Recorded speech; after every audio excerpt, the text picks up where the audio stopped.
इसमें प्रियो सचमुच करके आज हम लोग कोरबा पेरिस मनवार मंडली हो करके बहुत ही आनंदित हैं, क्योंकि 2016 में आप लोगों ने इस गिरजाघर को बनाना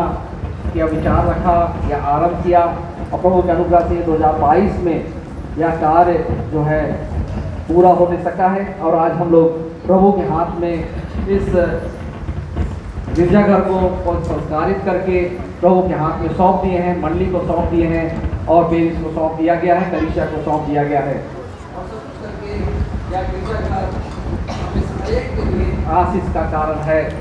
और जब हम लोग यहाँ पर आ रहे थे तो इस गिरजाघर को हम लोग बाहर से निहार रहे थे। सचमुच करके इस गिरजाघर को देख करके हम लोग को बहुत ही आनंद मिला कि ऐसे छोटे से गांव में भी, जहाँ की बनवार मंडली में शायद 13 परिवार आपको लगा, 28 परिवार हैं, तो यहाँ पर भी प्रभु परमेश्वर का ऐसा अनुग्रह और आशीष हुआ है कि इतना सुंदर गिरजाघर को आप लोगों ने बड़ी अथक परिश्रम से और प्रेम के साथ मिल करके, क्योंकि यदि हम एकता में ना रहें, क्योंकि वचन कहता है कि क्या ही धन्य बात है कि भाई लोग आपस में मिले रहें।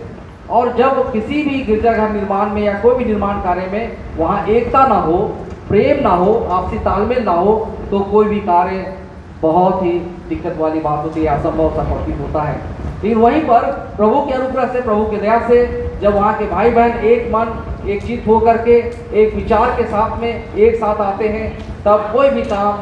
कठिन नहीं होता है, लेकिन प्रभु के अनुग्रह से वह संभव हो नहीं पाता है। तो ख्रिस्त में प्रियो, इस गिरजाघर को आज प्रभु परमेश्वर ने संस्कारित करके बनवार मंडली के जीवन में, कोरबा पेरिस के जीवन में दे दिया है। और इस तरह से कलीसिया के लिए एक बहुत बड़ा कार्य को प्रभु परमेश्वर ने आज संपन्न किया है। और इसीलिए आज हम लोगों के लिए आनंद होने का विषय है, क्योंकि सचमुच करके यह वह दिन है जिसे परमेश्वर यहोवा ने बनाया है, और हम सबों को इसमें क्या होना चाहिए? आनंदित और मगन होनी चाहिए। तो इसमें प्रियो, आखिर ये कलीसिया की शुरुआत कैसे और क्यों करके हुई है, और उसमें यदि हम जानना चाहेंगे तो हम देखते हैं कि ये जो कलीसिया है, इसकी शुरुआत पतरस के कन्फेशन या पतरस के स्वीकार वचन के ऊपर में ही यह कलीसिया का नींव डाला गया है, स्थापित किया गया है। क्योंकि यहाँ पर भी आप देख सकते हैं, जैसा जो हम लोग के लिए उपदेश वचन के रूप में हम लोग देखे हैं, मत्ती रचित सुसमाचार उसका 16 अध्याय का 13 पद से लेकर के 19 पद तक। और विशेष करके यहाँ पर हम लोग यहाँ देखते हैं कि जब यीशु मसीह 14वें पद में वहाँ पर सवाल कर रहे हैं कि जब यीशु मसीह यहाँ सवाल कर रहे हैं कि लोग मनुष्य के पुत्र अर्थात यीशु मसीह को क्या कहते हैं, तो वहाँ पर उत्तर मिलता है कि कुछ यूहन्ना बपतिस्मा देने वाला कहते हैं, कुछ एलिया और कुछ यिर्मयाह या भविष्यवक्ताओं में से कोई एक कहते हैं। तब यीशु मसीह सवाल करते हैं कि ठीक है, वो तो दूसरे लोग कहते हैं, ये तुम लोग जो मेरे चेले हो, मेरे साथ दिन रात रहते हो, तुम मुझे कैसे देखते हो या कैसे समझते हो? तुम लोग के पास इसका क्या समाधान या उत्तर है? तब वे देखिए, समौन पतरस 16 पद में कहते हैं, समौन पतरस ने उत्तर दिया कि तू जीवते परमेश्वर का पुत्र मसीह है। यीशु ने उसको उत्तर दिया, हे समौन, योना के पुत्र, तू धन्य है, क्योंकि मांस और लहू ने नहीं, परंतु मेरे पिता ने जो स्वर्ग में है यह बात तुझ पर प्रकट की है। फिर 18वें पद में, और मैं भी तुझसे कहता हूँ, तू पतरस है, और मैं इस पत्थर पर अपनी कलीसिया बनाऊंगा, और अधोलोक के फाटक उस पर प्रबल ना होंगे। ख्रिस्त में प्रियो, यहाँ पर हम लोग देखते हैं कि पतरस के स्वीकार वचन पर परमेश्वर ने कलीसिया की नींव को रखा है, और उसी पतरस के उसी विश्वास स्वीकृति की यीशु ही क्या है? वो मसीह है, या यीशु ही क्या है? उद्धार करता है। उसी विश्वास के अंगीकार पर परमेश्वर ने कलीसिया स्थापित करने का यहाँ वचन को दिया है। और समय की पूर्णता में हम लोग जब प्रेरितों के काम में आते हैं, तो वहाँ पर जब पवित्र आत्मा का दान पा करके वही पतरस और यूहन्ना जब सुसमाचार प्रचार का कार्य शुरू करते हैं, तो वहाँ पर बहुत सारे लोग जो गैर विश्वासी थे वे प्रभु में मिलते चले गए, और उस तरह से बढ़ते बढ़ते वो लोग एक कलीसिया के रूप में प्रेरितों के काम में आप पाएंगे कि वे कलीसिया के रूप में या चर्च या मसीह कहलाए। तो ख्रिस्त में प्रियो, इस प्रकार से कलीसिया की शुरुआत हुई है। और आज हम प्रभु का बहुत ही धन्यवाद देते हैं कि नॉर्थ वेस्टर्न जीएल कलीसिया के जीवन में परमेश्वर ने ऐसा अनुग्रह और आशीष को दिया है कि आज बनवार मंडली के सपना या उनके जो मन में दर्शन थे या जो सोच और विचार को प्रभु परमेश्वर ने आज इस रूप में इस चर्च को दे करके दिया है। एक दो बात हम लोग चर्च के विषय में भी जानेंगे कि चर्च को परमेश्वर ने क्या अधिकार दिया है और चर्च क्या है। तो ख्रिस्त में प्रियो, हम एक दो बातों को देखेंगे। जैसे वचन में यदि आप देखेंगे, उत्पत्ति की पुस्तक में से हम लोग निकाल सकते हैं उत्पत्ति 28 का 12 पद और फिर उत्पत्ति 28 का 17 पद। यहाँ पर हम लोग देख सकते हैं कि जो चर्च है उसको परमेश्वर सीढ़ी के रूप में ठहराया है और उसका एक सिरा कहाँ पर है। जैसे ये चर्च है तो समझिए स्वर्ग से लेकर एक सीढ़ी आई हुई है और उसका जो एक अंतिम सिरा है वो कहाँ है, चर्च में है, और दूसरा सिरा कहाँ है, स्वर्ग में है। देखिए वहां पर वचन एकदम स्पष्ट कहता है कि एक सीढ़ी पृथ्वी पर खड़ी है, उसका सिरा स्वर्ग तक पहुंचा है और परमेश्वर का दूत उस पर चढ़ते उतरते हैं। अर्थात कि जो चर्च भवन जिसका आपने सबने एक साथ श्रमदान करके, दान दे करके यहाँ पर इसका निर्माण किया है, ये चर्च क्या है, परमेश्वर के अनुग्रह से एक सीढ़ी है जिस सीढ़ी पर हो करके आप कहाँ तक पहुँचते हैं, अपनी प्रार्थनाओं को, अपने निवेदनों को, अपने जीवन को आप प्रभु को क्या करते हैं, सौंपते हैं। और ये सीढ़ी का ये क्या है, अंतिम छोर है और यहाँ से फिर आपके लिए स्वर्ग की यात्रा या स्वर्ग जाने का आपको परमेश्वर आशीष देते हैं। फिर दूसरी बात है, जैसा जिसको हम लोग देखे हैं मत्ती 28 का 17 पद में, कि ये क्या है, चर्च क्या है, क्या वह स्थान है, जैसा बोलता है पत्रस यहाँ समाप्त करेंगे, यहाँ पर याकूब बोलता है, याकूब कहता है, और भय खाकर उसने कहा, यह स्थान क्या ही भयानक है, या तो परमेश्वर के भवन को छोड़ और कुछ नहीं हो सकता, वरन यह तो स्वर्ग का फाटक ही होगा। अर्थात एक चर्च जो है क्या है, वो परमेश्वर के लिए और मनुष्यों के लिए एक स्वर्ग का फाटक के रूप में ठहरता है। क्योंकि एक कलीसिया में या चर्च में हम क्या करने आते हैं, चर्च में जब हम आते हैं तो प्रभु के नाम में हम एक संगति करते हैं, और जब हम प्रभु के नाम में एक संगति करते हैं तो प्रभु का ये प्रतिज्ञा है कि जहाँ भी 2 या 3 लोग उसके नाम में इकट्ठे होते हैं तो वहाँ पर प्रभु अपनी उपस्थिति को देते हैं। और जब आत्मा और सच्चाई से हम प्रभु की आराधना करते हैं तो प्रभु वहाँ पर अपनी उपस्थिति को देते हैं। और निश्चित करके चर्च क्या होता है, वो हमारा आपके जीवन के लिए, जैसा वचन कहता है, ये स्वर्ग का फाटक है। क्योंकि जब हम एक कलीसिया में होकर के चर्च में हम आते हैं, प्रभु की आराधना करते हैं, स्तुति करते हैं, तो निश्चित करके स्वर्ग का फाटक हमारा आपके लिए क्या होता है, खुल जाता है, हमारा आपके लिए खुल जाता है। क्योंकि एक प्रतिज्ञा वचन को भी हम देख सकते हैं, यूहन्ना रचित सुसमाचार उसका 5वां अध्याय, यूहन्ना रचित सुसमाचार उसका 5वां अध्याय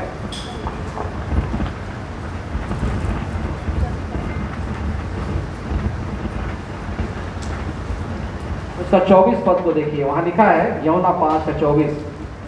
या प्रभु यीशु मसीह कहते हैं कि मैं तुमसे सच सच कहता हूं, जो मेरा वचन सुनकर मेरे भेजने वाले पर विश्वास करता है, अनंत जीवन उसका है और उस पर दंड की आज्ञा नहीं होती, परंतु वह मृत्यु से पार होकर जीवन में प्रवेश कर चुका है। अर्थात कि परमेश्वर ने एक एक विश्वासियों को या अनुग्रह दिया है, उनके जीवन में ऐसा अनुग्रह किया है कि जब हम यीशु पर विश्वास करते हैं तो न केवल अनंत जीवन की निश्चयता हमारा आपके जीवन में मिलती है, लेकिन ये भी निश्चयता दिया है कि उनके जीवन में दंड की आज्ञा लागू नहीं होती।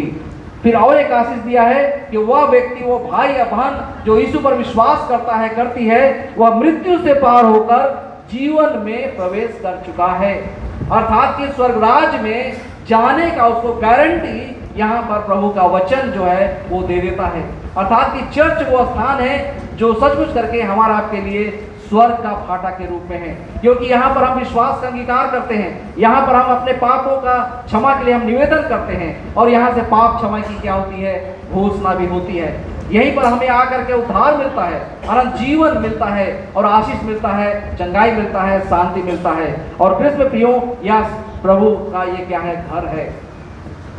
जैसा कि हम लोग मरकुस रचित सुसमाचार में देख नहीं पाए कि ये किसका घर है, प्रभु का ये घर है। और प्रभु इस घर का क्या है, इसका सिर है,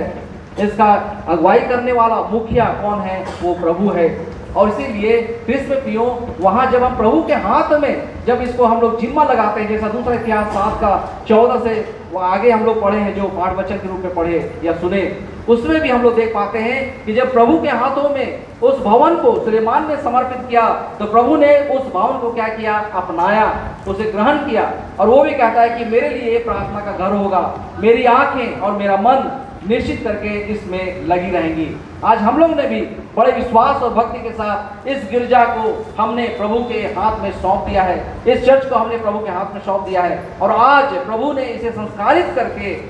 ग्रहण कर लिया है। और उसका यह प्रतिज्ञा है कि उसकी आंखें और उसकी कान निरंतर इस चर्च की ओर लगी रहेंगी और यहाँ आकर हम जो कुछ भी प्रार्थना यहाँ किया जाएगा प्रभु उसको निश्चित करके सुनेगा। प्रभु उनको आशीष देगा, ना कि उनको उद्धार देगा लेकिन उनके जीवन में चंगाई देगा, अनंत जीवन देगा और जो भी उनको चाहिए प्रभु अपनी अनुग्रह और दया से यहाँ पर उनको प्रदान करेगा, क्योंकि प्रभु का मन और उसकी आंखें जो हैं वो निरंतर इसकी ओर लगी रहेंगी, क्योंकि प्रभु ने इसको अपना लिया है। और इसलिए ख्रिस्त में प्रियो, आइए जब हम ऐसे अवसर पर जब हम आते हैं, आज बनवार मंडली के साथ मिलकर के, कोरबा पेरिस के साथ मिलकर के आज धन्यवादी जीवन में आगे बढ़ने का अवसर हम सबों को मिला है, तो ऐसे समय में आज हमारे और आपके लिए मौका भी है, क्योंकि धन्य हैं, क्योंकि जो कि धर्म के भूखे और प्यासे हैं, क्योंकि वे तृप्त किए जाएंगे। कृष्ण में प्रियो, आज हमारा आपके लिए पवित्र ब्यारी का भी अनुष्ठान किया जाएगा। इसलिए हमारे पास आह्वान किया जाता है कि हम अपने अपने मन और हृदय को हम प्रभु के हाथ में सौंपें और यदि हम महसूस करते हैं कि उसमें कोई ऐसी बातें हैं जो प्रभु के योग्य नहीं हैं, तो हम अपने अपने पापों का हम अंगीकार करें,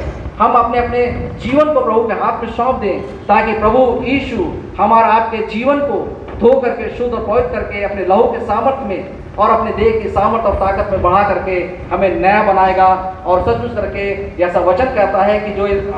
जो कोई मसीह में वो नई सृष्टि है, तो एक नई सृष्टि के रूप में, एक नया जीवन में और नई आशीष में हम और आप बढ़ने पाएंगे। लेकिन उसके शर्त यही है कि हम प्रभु के पास आएँ, अपने पापों का अंगीकार करें और निश्चित करके प्रभु जो है हमारा आपके जीवन को आशीष करेंगे। तो ख्रिस्त में प्रियो, आज आह्वान ये भी किया जाता है, ना केवल आज का यह दिन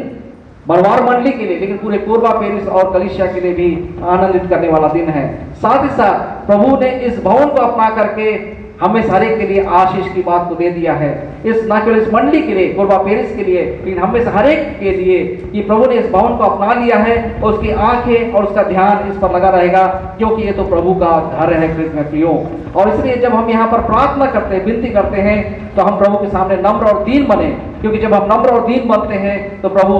हमें ग्रहण करता है, हमें पापों को क्षमा देता है और हमारे जीवन को फिर से नया बना करके, तरोताजा करके अपनी महिमा के लिए वो इस्तेमाल में लाता है। इससे ख्रिस्त में प्रियो, हम सभी प्रस्तावी मन और हृदय के साथ भी प्रभु के वेदी के सम्मुख आने की भी हम तैयारी करें। यह आह्वान आज प्रभु की ओर से हमें सारे को किया जाता है। प्रभु इन्हीं वचनों के द्वारा हमें सारे को बहुतायत की आशीष देवे और हमें सारे की सहायता करे, इन वचनों को अपने मन हृदय में रखते हुए इसके अनुसार हम जीवन को व्यतीत कर सकें और प्रस्तावी हृदय के साथ प्रभु के मेज के करीब आ सकें, उसमें सहभागिता रखकर पापों की क्षमा और प्रभु की सामर्थ को पा सकें और आने वाले इस जीवन में जो प्रभु के अनुग्रह से हमें मिलता है उसमें बढ़ते हुए हम प्रभु की महिमा के लिए गवाही देने वाले हो सकेंगे। प्रभु इन बातों के द्वारा हमें सारे को बहुतायत की आशीष देवे, आमीन। आइए हम लोग प्रार्थना करें।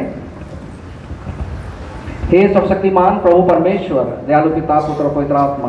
धन्यवाद धन्यवाद धन्यवाद देते हैं प्रभु जी कि तू जीवन का सोता है, जीवन का उपाय है। और प्रभु जी धन्यवाद देते हैं कि आज आपने इस बनवार मंडली के जीवन में इस पनियल पवित्र गिरजा घर को संस्कार करके इस मंडली को दे दिया है। और प्रभु जी ये तो तेरा घर है, तूने इसे अपना लिया है, तूने अपने वचन प्रतिज्ञा किया है कि आपकी आंखें और आपका मन नित्य इसकी ओर लगी रहेंगी और जो भी प्रार्थना यहाँ पर दीन मन के साथ किया जाएगा उसे तू ग्रहण करके उनके जीवन को तू आशीषित कर देगा, उनके देश को ज्यों का त्यों कर देगा, ऐसा तेरा प्रतिज्ञा और आशीष है। इसलिए आज हम लोग आज बनवार मंडली और कोरबा पेरिस होकर के आपके नाम को फिर करके धन्यवाद देते हैं कि प्रभु जी आपने इस भवन को अपना लिया है, इसे ग्रहण कर लिया है, इसे पवित्रकरण संस्कार करके आपने ग्रहण किया है और पुनः इस मंडली को दिया है, पेरिस को दिया है। इसके द्वारा प्रभु जी आपके नाम की महिमा हो और यहाँ आने वाले लोग तेरी आशीष और तेरे अनुग्रह को प्राप्त कर सकें। हाँ प्रेम पिता, हम सभी तो पापी मनुष्य हैं, इसलिए हम लोग आपके पास चरणों के निकट आते हुए आपसे दया की भीख मांगते हैं कि आप हमें सारे को पश्चातापी मन और हृदय भी दे कि हम सच्चे प्रस्ताव के साथ तेरी वेदी के सम्मुख आ सकें, ताकि उस पवित्र ब्यारी में हम लोग संगति और सहभागिता रख कर सकें और तेरे अनुग्रह से क्षमादान पाकर अपने जीवन में आगे बढ़ने के लिए नई बल और नई शक्ति को हम प्राप्त करके आपकी महिमा और गवाही के लिए अपने जीवन को लगाने पाएंगे। हाँ प्रभु जी, आप ही अपने वचन के द्वारा और संगति के द्वारा बहुतायत की आशीष हमें हर एक को प्रदान कर, मसीह यीशु के नाम से प्रभु जी हम इस प्रार्थना को मांगते हैं। सुनिए और दया से स्वर्ग राज्य में ग्रहण कीजिए, आमीन। और ईश्वर की शांति जो हम सबों के समझ से परे है, क्रिस्त यीशु में हम लोगों के मन और हृदय की रक्षा रखवाली आप से लेकर सदा तक करती रहेगी, आमीन। यदि पुकार की कोई बात है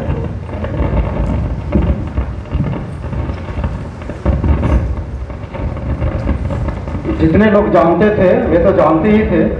लेकिन जितने लोग नहीं जानते थे आज वे जान गए।